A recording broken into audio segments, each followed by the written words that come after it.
Is that Dave? Is that Dave? Green rice and dentist.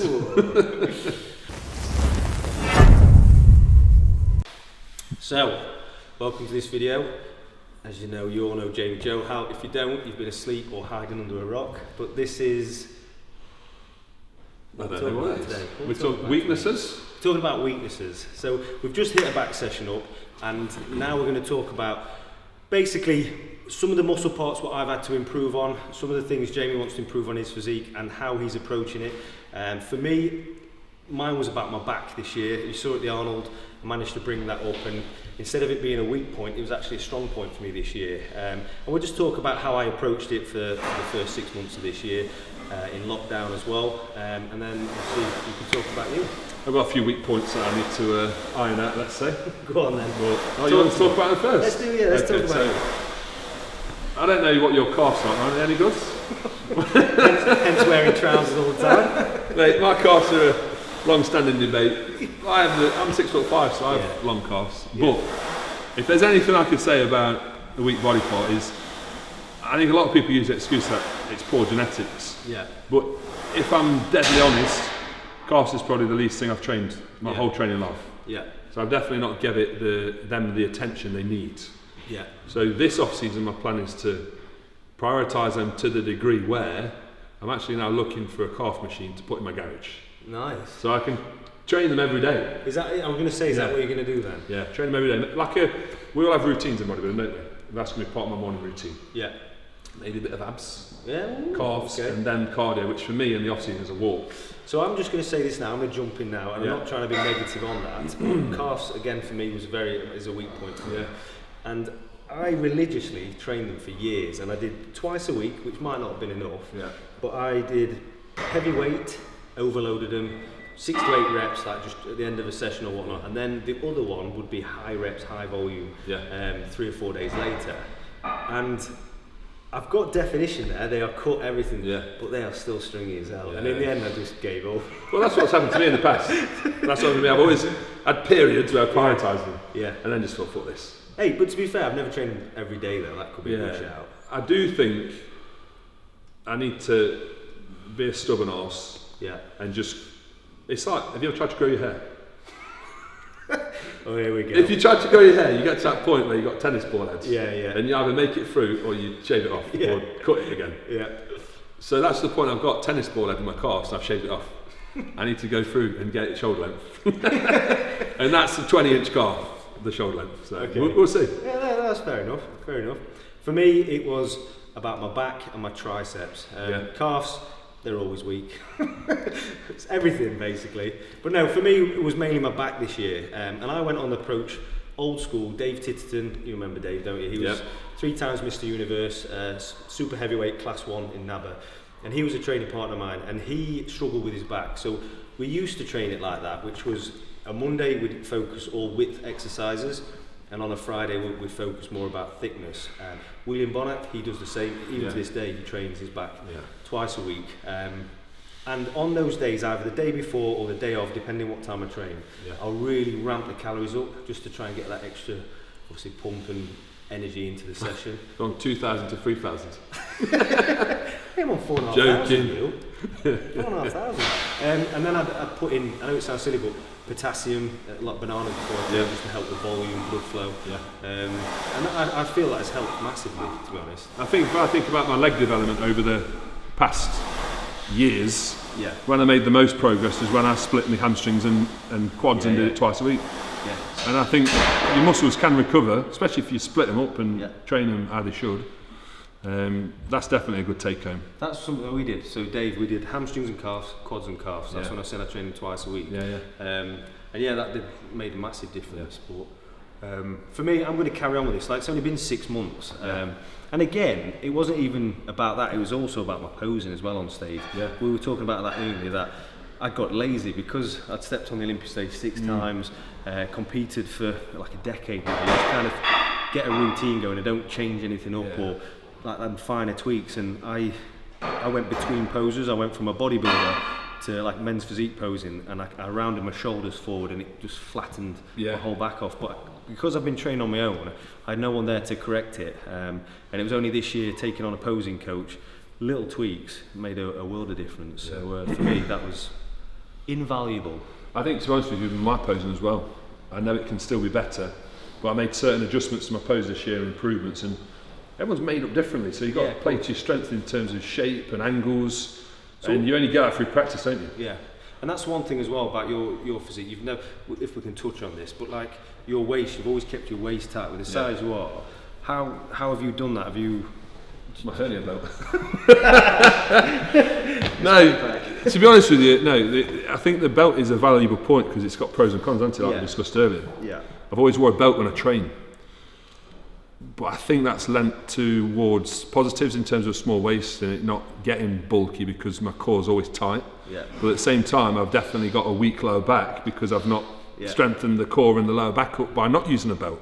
It's funny as well because you obviously we train with different gyms and everything, but I'm completely opposite to that. So I never wanted to rely on the belt because I wanted to keep my core strength there and keep it activated and keep it strong. But from that, I've got back injuries. Yeah. So either way, you're screwed. Yeah, I just think the main takeaway is core control and being conscious of it. Yes. See people doing the bicep curl, for example, the waist is blown out. Well, if your waist's blown out during 2 hours of your day, and maybe blown out in the car or when you're eating, and you've got to keep it tight. I mean, Milos, there's a video of him and Regan recently, and he says you always got to like suck your abs to your spine, and make that a natural feeling, which is really hard, but actually, with practice. I've literally just done a video on it. It's an Instagram video, but it's a press, shoulder press, and I automatically overload, go heavy, arch out, stick my belly out and whatnot, and you can do it easily.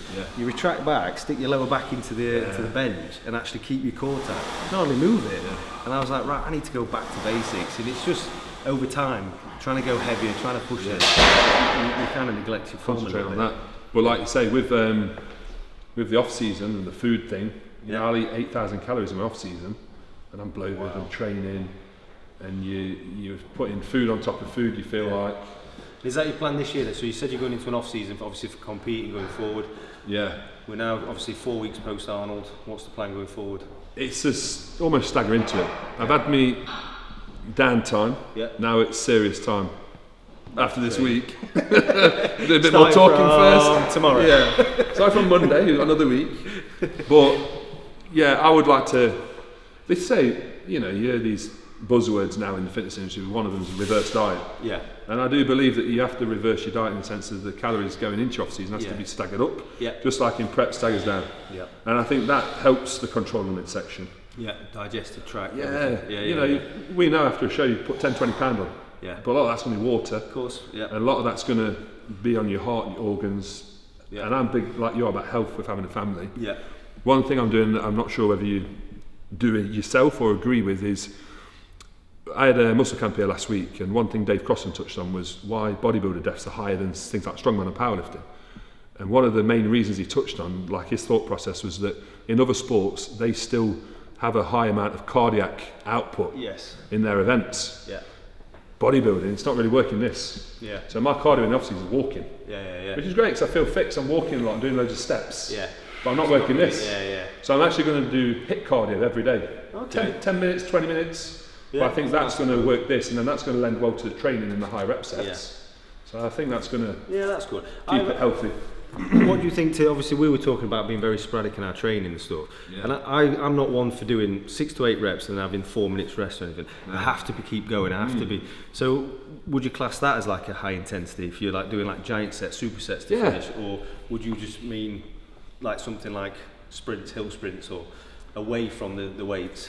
I think I'm going to separate something away from the weights, but I'm definitely going to incorporate a faster paced training style like I used to. What, not like today? Not like today. Good luck with that. Let's use the bicep one at the end for example, right? Perfect. So that was like to you, to me.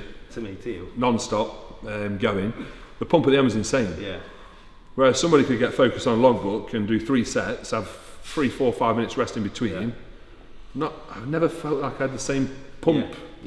That's why because I'm old school, seriously old school in how I train or whatever. And if I was to ever take a book or even my phone into the gym, I had a 2-litre bottle of water smashed around my head. I did that once. Never do it again.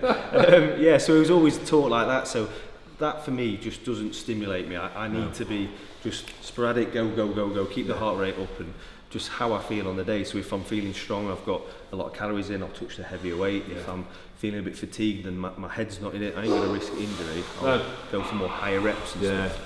I think you need to go off feel. With experience, you know your own body. And I think as you come in and sporadically work out, you should sporadically know when you need to rest as well. You don't need someone to tell you you need a deload or need a week off. You do that when you feel you need to. And right, we better wrap this up. We're going to be here for like an hour. It's like a podcast. My missus got to go to the dentist. A massive positive then to leave this video. You say it. You say it. It's your channel. I know what you honestly. Me and Ryan have discussed at length as we've been talking through this training session the importance of enjoying your training. You've got to enjoy what you do. You spend a hell of a lot of time in the gym, eating your meals, buying your supplements. Another thing, spending money on this. You've got to enjoy it. Imagine spending your money on something that much money and not enjoying it. And the thing is, like, when you put your routine together, it doesn't have to be, if you're not enjoying an exercise, or if you're not getting that mind to muscle connection and you're just doing it because you feel like you're following a workout or you have to do it, don't go on to something what you get that mind to muscle connection, you feel the pump, do extra sets on there, just enjoy your workout. And for me, that's why I'm sporadic. I just want to make up as I go along, and it's always worked for me. And people say, why don't you change your training to like a push-pull split, or why don't you try CrossFit? Why don't you? Because I alternate so much. I enjoy what I do. I enjoy doing the old school bro split. Wait a minute. So you just said push-pull split. So where's the legs? I'm a men's physique. When you sent me your split through, I was like, right, shoulders, back, chest, then back again. I was like, abs. Where's the legs?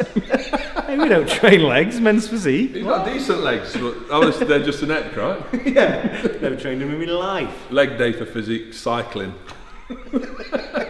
Thanks for watching. I'm only joking. Bye bye. Got it.